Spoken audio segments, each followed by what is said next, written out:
Hi friends, welcome to my channel. ఈ రోజు video చాలా ఇంట్రెస్టింగ్గా ఉందండి. వీడియోని ఎక్కడ స్కిప్ చేయకుండా ఎండ్ వరకు చూసేయండి. ఇక అమర్ 6 వస్తికలని అంజుకి అందిస్తూ, అమ్మ నీ దగ్గరే ఉంటే నువ్వు చాలా హ్యాపీగా ఉంటావు, కరెక్టే, కానీ నువ్వు హ్యాపీగా ఉన్నప్పుడు నిన్ను ఎంకరేజ్ చెయ్యలేక అమ్మ బాధపడదా? నీకు జ్వరం వస్తే అమ్మ నిన్ను ముట్టుకోలేక నీకేం చెయ్యలేక అమ్మ బాధపడదా? అలా అమ్మని బ్యాడ్ సిచ్యువేషన్లో బాధపడుతూ ఉండడం నీకు ఇష్టమా? లేదంటే అమ్మని ఆ దేవుని దగ్గరికి పంపి అమ్మని హ్యాపీ చేయడం నీకు ఇష్టమా? అమ్మ చాలా మంచిది కదా. దేవుని దగ్గరికి వెళ్ళాక అమ్మ మాట దేవుడు వింటాడు. అమ్మ దేవుణ్ణి ఏమడుగుతుందో తెలుసా? మీరందరూ హ్యాపీగా ఉండాలి అని అడుగుతుంది. అప్పుడు మీరందరూ హ్యాపీగానే ఉంటారు. ఇప్పుడు చెప్పండి, అమ్మ బాధపడడం ఇష్టమా, అమ్మ హ్యాపీగా ఉండడం ఇష్టమా మీకు అని అంటూ ఉండగా ఆ సెంటెన్స్ కంప్లీట్ అవ్వకముందే అమ్మ హ్యాపీగా ఉండడం ఇష్టం అని అనేస్తారు పిల్లలందరూ. ఇక వాళ్ళ ప్రేమకి పొంగిపోతూ కళ్ళు తుడుచుకుంటూ ఆరు అక్కడి నుండి వెళ్ళిపోగా అలాంటి బాధతోనే గుప్తా గారు కూడా బయటికి వెళ్ళిపోతారు. ఇక అమ్మకి హ్యాపీగా సెండ్ ఆఫ్ ఇవ్వడానికి రెడీగా ఉండండి అని అంటూ అంజుని దగ్గరగా తీసుకుంటాడు అమర్. ఇక అంజు ప్రేమకి మురిసిపోతూ గార్డెన్లో కూర్చొని నవ్వుతున్న ఆరుని ఏమైంది అని అడుగుతుండగా, నా చిట్టి తల్లి చిన్న చిన్న మాటలకి ఎంత ముద్దుగా అనిపించిందో తెలుసా, తనని ముద్దు పెట్టుకోవాలి, హక్ చేసుకోవాలి అనిపించింది అని ఆరు అంటుండగా, అలాగే చెయ్యలేకపోయావా? నువ్వు మనిషివి కాదు ఆత్మవి అన్న విషయం ఆళ్ళకు కూడా తెలిసిపోయేది అని వెటకారంగా అంటూ ఉండగా ఇక కోపంగా చూస్తూ ఉంటుంది ఆరు. అమ్మ ఇన్ని రోజులు ఒక టెన్షన్, ఈ 2 డేస్ మరొక టెన్షన్, చాలా రిలీఫ్గా ఉంది తెలుసా అని ఆరు అంటుండగా, నువ్వు మనిషివి కాబట్టి నువ్వు చేసిన పాపాలు పుణ్యాల వల్ల నువ్వు కష్టాలు బాధలు అనుభవిస్తున్నావు, కానీ నేను చేసిన తప్పేంటి, నాకెందుకు ఈ టార్చర్ అని అంటుండగా ఇక తన వల్లే గుప్తా గారు సఫర్ అవుతున్నారని తెలుసుకొని తన ఫేస్ని గుప్తాకి కనిపించకుండా దాచిపెడుతూ ఉంటుంది. అప్పుడు గుప్తా ఆలోచించి, అవును, నీకు సహాయం చేసినందువల్లనే నాకు ఇలా జరిగింది. మొదటిసారి నా అంగుళీకాన్ని దొంగలించావు, ఆ తర్వాత నీ ప్రేమతో నన్ను కట్టేసి నీ పనులని చేయించుకున్నావు, దానివల్లే నాకు శక్తులు లేకుండా పోయాయి అని అరుస్తూ ఉంటాడు గుప్తా. ఇక పోనీలేండి గుప్తా గారు, ఇప్పుడు ప్రాబ్లమ్స్ అన్నీ సాల్వ్ అయిపోయాయి కదా అని అంటుండగా ఒక్కసారిగా పైకి లేచి గుప్తా,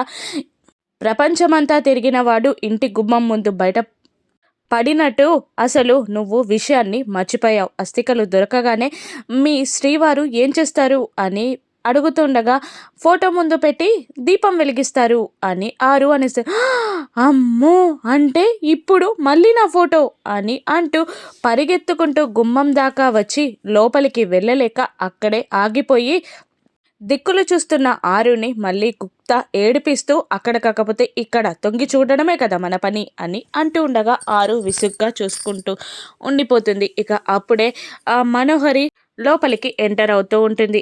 పైనుండి ఆరు అస్థికలను తీసుకొని అమర్ కూడా కిందికి వస్తాడు. ఇక సీసీటీవీ ఫుటేజ్ చూసి రాథోడ్ బాగి కూడా అక్కడికి వస్తారు. పెద్దవాళ్ళందరూ అక్కడే ఉంటారు. ఇక అమర్ చేతిలోని అస్థికలని చూసి కాస్త ఎక్సైట్గా ఫీల్ అవుతూ, ఏంటి అమర్, అస్థికలు పోలేదా, ఎలా వచ్చాయి, ఎక్కడి నుంచి వచ్చాయి అని అంటుండగా, ఎక్కడికి వెళ్ళలేదు, ఇంట్లోనే ఉన్నాయి అని అమర్ అనేస్తాడు. మరి ఎవరు తీశారు అని మనోహరి అడుగుతూ ఉండగా, అంజు తీసింది అని చెప్పేస్తాడు అమర్.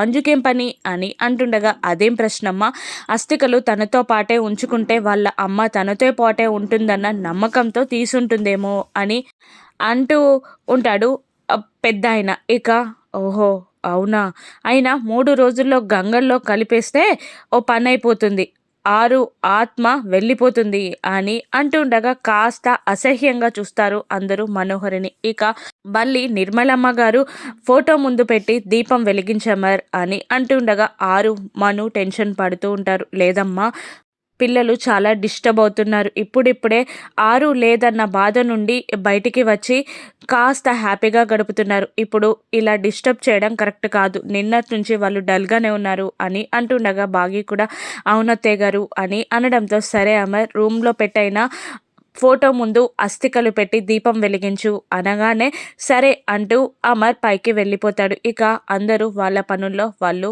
పడిపోతారు. ఇక ఆరు ఫోటో ముందుకు వెళ్ళి అస్థికలను బాధగా అక్కడికి పెట్టి దీపం వెలిగించి సారీ ఆరు అని అంటూ నేను నీకు న్యాయం చేయలేకపోయాను. అర్ధాంతరంగా అమర్ కథ ముగిసిపోయింది. ఇలా జరుగుతుందని తెలిస్తే నేను వేరేలాగా చేసేవాడిని. అసలు నీతో టైం కూడా స్పెండ్ చేయలేదు. ఆఫీస్ నుంచి లేట్గా వచ్చేవాడిని. ఇలా జరుగుతుందని తెలిస్తే 100 ఏళ్లకు సరిపడే ప్రేమని నీకు ముందే అందించేవాడిని. సారీ అని అంటూ ఏడుస్తూ ఉంటాడు అమర్. ఇక అమర్ ప్రేమకి కూడా ఏడుస్తూ ఉంటుంది. నువ్వు ఎక్కడున్నా సంతోషంగా ఉండాలని కోరుకుంటున్నాను అని అంటూ ఆరు ఫోటోని తడుముతూ కంటిపైన ప్రేమగా ముద్దు పెట్టి అక్కడి నుండి డోర్ క్లోజ్ చేసి అమర్ అక్కడి నుండి వెళ్ళిపోతాడు. మరోవైపు రామ్మూర్తి అనాథాశ్రమానికి వెళ్ళి పిల్లలకి చాక్లెట్స్, బుక్స్, చిన్న చిన్న ఐటమ్స్ పంచిపెడుతూ వాళ్ళతో ఆడుకుంటూ ఉండగా ఒక హాస్టల్ వార్డెన్ చూసి బాధపడుతూ ఉంటుంది. అప్పుడే సరస్వతి మేడం అసిస్టెంట్ వచ్చి ఏమైంది అని ఆ వార్డెన్ని అడుగుతుండగా, చూసారా, అతన్ని వారం తప్పకుండా ఖచ్చితంగా ఈ ఆశ్రమానికి వస్తారు. చిన్న పిల్లలకి అవి ఇవి అన్నీ కొనిస్తారు. వాళ్ళతో ఆడుకుంటూ తన నుండి దూరమైన కూతుర్ని వాళ్ళలో చూసుకుంటారు. తన దగ్గర ఉన్నదంతా పిల్లల కోసమే ఖర్చు పెట్టేస్తారు. నాకైతే ఆవిడ ఎక్కడుందో తెలుసుకొని అసలు ఈయనకి అప్పగించి ఈయన ముందు నిలబెట్టాలి అనిపిస్తుంది అనగానే సరస్వతి మేడం అసిస్టెంట్ బాధగా లోపలికి వెళ్ళిపోతుంది. ఏమైంది మేడం, నేనేమైనా తప్పుగా మాట్లాడానా అని అంటూ ఉండగా, లేదు నువ్వు కాదు, నేను తప్పు చేశాను, ఆ గిల్టీ ఫీలింగ్తోనే ఇక్కడికి వచ్చాను అని అంటుండగా, మేడం మీరేం తప్పు చేశారు అని ఆవిడ అడుగుతూ ఉంటుంది. ఇక నిజం చెప్పక బాధని దాచుకుంటే ఫలితం లేదని ఆయన గారి కూతురెవరో నాకు తెలుసు అని అనగానే, మీకు తెలుసా అని షాక్ అవుతుంది ఆ అమ్మాయి. అవును, ఆయన గారి కూతురెవరో నాకు తెలుసు అని అంటుండగా, మరెందుకు చెప్పలేదు అని అడుగుతూ ఉంటుంది ఆ అమ్మాయి. అప్పుడు అమరేంద్ర గారే చెప్పొద్దన్నారు అని అనగానే, అమరేంద్ర గారు చెప్పొద్దన్నారా అని షాక్ అవుతూ ఉంటుంది ఆ అమ్మాయి. ఇక అటువైపు తిరిగి చూడగా గుమ్మంలో రామ్మూర్తి కనబడతాడు. ఇక కోపంగా భయంగా తన చేతిలో ఉన్న బాల్ని కింద పడేసి ఆ వార్డెన్ దగ్గరికి వచ్చి, ఏంటి మేడం, నా కూతురెవరో మీకు తెలుసా, చెప్పండి అని అంటూ ఉండగా తల దించుకుంటుంది ఆ వార్డెన్. మా అల్లుడు గారు నాకు చెప్పొద్దన్నారా అని అంటూ ఉండగా మళ్ళీ సైలెంట్గానే ఉండిపోతుంది. ప్లీజ్ మేడం, ఇప్పటికైనా చెప్పండి, నా కూతురు ఎక్కడుంది, ఏం చేస్తుంది, ఎలా ఉంది, బాగుందా అని రామ్మూర్తి అడుగుతుండగా సైలెంట్గా ఉండిపోతుంది. సరే, మీరేం చెప్పారని నాకు అర్థమైంది, నేను మా అల్లుడి గారినే అడుగుతాను, నిలదీస్తాను అని అనుకుంటూ రామ్మూర్తి అక్కడి నుండి ఇంటికి బయలుదేరుతారు. ఇక సరస్వతి మేడం అసిస్టెంట్ రాథోడ్కి కాల్ చేసి ఇలా చెప్తుంటుంది, రామ్మూర్తి గారు మా ఆశ్రమానికి వచ్చారు, చిన్నపిల్లలకి చాక్లెట్స్ అవన్నీ పంచుతూ ఉండగా మాటలో మాటగా నేను మా అసిస్టెంట్తో రామ్మూర్తి గారి కూతురెవరో తెలిసింది అన్న మాటలు ఆయన వినేశారు. కోపంగా ఇంటికి బయలుదేరారు అని అనగానే రాథోడ్ షాక్ అవుతాడు. ఇక అమర్ రామ్మూర్తికి తన కూతురన్న నిజం చెప్పేస్తాడా?